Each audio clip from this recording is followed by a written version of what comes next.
నమస్తే.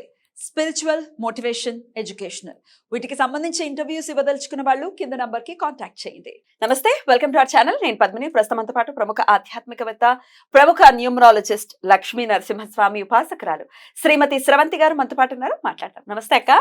నమస్తే పద్మిని. అక్క, ఈ పుష్యమాసం ప్రారంభం కాబోతోంది.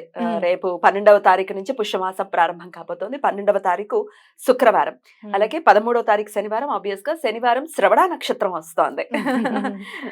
వెంకటేశ్వరుడు. చెప్పండి అక్క. శనివారం శ్రవణ నక్షత్రం డెఫినెట్ గా సర్వార్థ సిద్ధి యోగం ఉండేటటువంటి రోజు. ఒకసారి కూడా మనం మాట్లాడుకున్నట్టున్నాం కదా శ్రవణ నక్షత్రం చెప్పాం ఏం చేయాలి అని. ఇంకొకసారి గుర్తు చేద్దాం. తప్పకుండా చెప్తాను. ఈసారి ఎలా చేసుకోవచ్చు, అందులో ఇది పుష్యమాసంలో వస్తోంది కాబట్టి చెప్పండి అక్క. శ్రవణ నక్షత్రం వెంకటేశ్వర స్వామిది కలియుగ దైవం అని మనందరికీ తెలిసిన విషయమే. అలాగే చాలా తొందరగా కూడా మొక్కు అనేది తీరాలి అంటే మాత్రం వెంకటేశ్వర స్వామి అన్నమాట. నీకు ఇది చేస్తాను స్వామి అని 2 చేతులు అయితే దండం పెడితే మన పని అయిపోయి వెంటనే ఆ మొక్కు ఎప్పుడు తీరుస్తామా అన్నట్టుగా ఉంటుంది ఆయన కరుణ అని నాకు అనిపిస్తుంది. అంటే మొక్కు తీరిస్తేనే ఆయనకి అని అనేది కాదు, మొక్కు తీరిస్తే వెంటనే ప్రకృతి కూడా మనకి ఫలం అందిస్తుంది అనేది మనం అందరూ అర్థం చేసుకోవాల్సిన విషయం అనమాట. ఏదో మనం స్వామికి చేస్తే స్వామికి అని కాదు, అయ్యో స్వామికి చేశారు అని చెప్పి ప్రకృతి సంతోషిస్తుంది. అందులో నేను చాలా నమ్మేది ఏంటంటే వెంకటేశ్వర స్వామి మాడవీధుల్లోకి రాగానే ప్రకృతి పులకించిపోతుంది అని నాకు అనిపిస్తుంది. అందుకే మొన్న మాడవీధుల్లో ఒకసారి తీసుకురాలేదు స్వామి, కోవిడ్ అని చెప్పి మేము తిప్పామని చెప్తే ప్రళయం సృష్టించబడింది. ఒక్కళ్ళకు కూడా మళ్ళీ చేటు జరగలేదు. కేవలం పరిసరాలు మాత్రం మెట్లు కానీ అవి కానీ ఇవి కానీ కొంచెం పాడయ్యాయి అనమాట. కాబట్టి అంత సంతోషిస్తుంది ప్రకృతి మనం స్వామికి ఏదన్నా చేస్తే. కాబట్టి మనం ఏం చెయ్యాలి? మనం ఎప్పుడు కూడా యూనివర్స్ అనుకుంటున్నాం, థ్యాంక్ యూ యూనివర్స్ అని చెప్తున్నాం, యూనివర్స్కి ఇది కావాలి అది కావాలని మేనిఫెస్టేషన్ చేసుకుంటున్నాం. కాబట్టి ఇంకా బలంగా కోరిక నెరవేరాలి అంటే మనం స్వామికి ఏదన్నా చేస్తే తప్పకుండా కోరిక నెరవేరుతుంది. నిన్నగాక మొన్న శనివారం నాడు నేను పిండి దీపం పెడుతూ స్వామికి నేను దండం పెట్టుకున్నాను, పద్మిని ఎలా అయినా సరే ఇందులో నుంచి బయటపడే స్వామి, నన్ను నేను తప్పకుండా నీకు 108 దీపాలు పెడతాను, పిండి దీపాలు అని చెప్పి దండం పెట్టుకున్నాను అనమాట. నాకు అప్పుడు పెట్టుకున్నప్పుడే 108 పిండి దీపాలు అలా తయారు చేసి చక్కగా నామాలతో ఉంటే ఎంత బాగుంటుందో అని అనుకున్నాను. ఇంట్లో వాళ్ళకి ఇవాళే చెప్పాను, నేను ఇవాళ దండం పెట్టుకున్నానని చెప్పి. మొన్న శనివారం దండం పెట్టుకున్నాను, నాకు సోమవారం కల్లా వర్క్ కంప్లీట్ అయింది, నేను అందులోంచి బయటపడ్డాను. అంటే మానసిక వేదన అనేది ఎవరికైనా ఎవరి జీవితాల్లో అయినా కూడా ఉంటుంది. ఎందుకంటే మనం కుటుంబం నలుగురం ఉంటాం, నలుగురిలో ఎవరికి ఎప్పుడు ఏ దోషం ఉంటుందో జాతకంలో ఏమో మనకి ఏం తెలియదు, ఎప్పుడు ఏం జరుగుతుంది అనేది మనకు తెలియదు.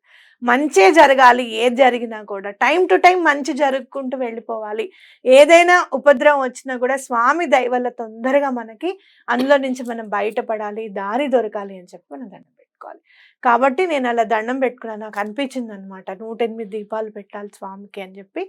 నేను ఎలా పెడదాం అనుకుంటున్నాను అంటే పెద్దగా ఒకటి స్వామి స్వామి అని చెప్పి చక్కగా పెద్ద పిండి దీపం ఒకటి చేసేసుకొని అది స్వామిగా నిలబెట్టుకుంటాం.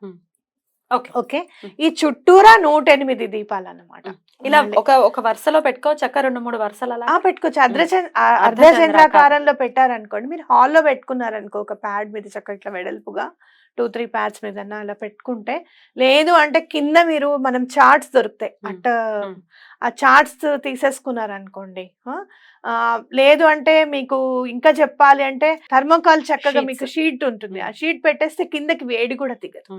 అయితే నేను తమలపాకులు 108 తమలపాకులు తీసేసుకొని ఆ 108 తమలపాకుల మీద ఒక్కొక్క తమలపాకు మీద ఒక్కొక్క దీపం పెట్టాలి అని అనుకున్నాను అనమాట. దీనికి మనం పిండి చక్కగా తడిపేసుకొని, పిండి దీపానికి అసలు మనకి ఏం కావాలి అంటే ఆవు పాలు శ్రేష్టమైనవి, చాలా తొందరగా మనకి పని అవుతుంది అనమాట ఆవు పాలతో. అలాగే మనకు కావాల్సింది ఏంటి, బియ్యం పిండి, మరి పిండి చక్కగా పట్టించుకున్నది తీసుకొచ్చుకోండి. అలాగే బెల్లం, ఈ మధ్య మీకు ఇంకా చాలా ఈజీగా అంటే బెల్లం పౌడర్ కూడా దొరుకుతుంది, ఆర్గానిక్ బెల్లం పౌడర్ దొరుకుతుంది. చక్కగా తీసుకొని వచ్చి ఆ ప్యాకెట్ కూడా కలుపుకోవచ్చు అనమాట. మీరు ఒక దీపంతో ముందు మొదలెడదాం అనుకున్నా కూడా మొదలు పెట్టండి. ఆ రోజు శ్రవణ నక్షత్రం కాబట్టి విష్ణు సహస్రనామం చదవండి. మీకు శనివారం ఏదైనా పని ఉంది, శుక్రవారం నాడు ఎప్పటి నుంచి అయితే శ్రవణ నక్షత్రం సాయంత్రం చేసుకోవచ్చు చక్కగా. ఓకే, శుక్రవారం సాయంత్రం కూడా చేసుకోవచ్చు. శనివారం సెలవు ఉంటుంది చాలా మందికి, నేను చూసాను. ఈ మధ్య సాటర్డే అనేది సెలవ. కాబట్టి మీరు సాటర్డే మాకు సెలవు లేదు అనుకున్న వాళ్ళు సాయంత్రం వచ్చి మళ్ళీ స్నానం చేసి సాయంత్రం చేసుకోవచ్చు కదా. చేసుకోవచ్చు. అయితే పిండి దీపానికి ఎప్పుడు కూడా ఎంత చిన్న పిండి దీపమైనా కూడా 7 ఒత్తులు ఖచ్చితంగా పెట్టాలి. ఇప్పుడు మనం 109 దీపాలు అనుకుందాం, ఎందుకంటే స్వామి పెద్ద దీపంలో కూడా మనం 7 ఒత్తులు వేయాలి కాబట్టి 109 అని అంటే ఇంటూ మీరు 7 వేసేసుకోండి, 756 అట్లా వస్తుంది. 1000 కట్ట తీసుకొచ్చేసుకున్నారనుకో, 1008 ఉన్నది, అది తీసుకొచ్చేస్తే మీకు టెన్షన్ ఉండదు. అలా మాకు కుదరదండి, మాకు అట్లా మేము అలా అనుకోలేదు, మాకు కష్టంగా అన్ని ఉంది ఒత్తులు అని వేయలేము, అంత పెద్ద దీపం పెట్టలేము అనుకుంటే మాత్రం ఖచ్చితంగా చెయ్యాలనే చెప్తాను నేను. చెయ్యాలి. ఎందుకంటే కుదరాలి మీకు.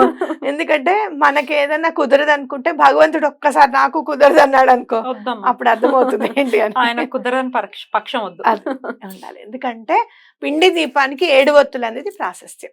దాన్ని మనం మార్చలేము, ఏం పర్వాలేదు పువ్వు ఒత్తి పెట్టండి అట్లా నేను చెప్పలేను. కాబట్టి తప్పకుండా 7 ఒత్తులు పెట్టుకోండి. అయితే ఈసారి మీరు ఆ స్వామికి దండం పెట్టుకొని విష్ణు సహస్రనామం చదువుకుంటే కొంచెం పెద్దది తీసుకొని నెయ్యి ఎక్కువగా వేసుకున్నారనుకో, ఆవు నెయ్యి కొంచెం ఎక్కువసేపు ఉంటుంది. గోవిందనామాలు, వెంకటేశ్వర స్వామి వజ్ర కవచం, విష్ణు సహస్రనామం, లలితా అష్టోత్తరం చదువుకున్నారనుకో, కొంచెం వాళ్ళు చేసేటప్పుడు నేను కూడా వచ్చి నీకు హెల్ప్ చేస్తాను తప్పకుండా. ఎందుకంటే ఇవాళ నేను మా మైత్రిని. మీరు మీ ఇంట్లో ఉంటారుగా. ఏమను చేసుకో, అంటే కోరిక తీరిన తర్వాత చేసుకోమంటున్నా. లేదు స్వామికి ముందే చేసుకుందాము అంటే చేసేసుకో. ఆంటీ ఉన్నారు కదా, అమ్మ ఉన్నారు కదా, ముందే తప్పకుండా హెల్ప్ చేస్తారు. అసలు విష్ణుమూర్తికి చేయడం అంటే తెలుసు కదా, ఇంకా అదే ఉత్సాహం ఉరకలు వేస్తుంది. రైట్ అక్క, థ్యాంక్ యూ సో మచ్ అక్క. నమస్తే.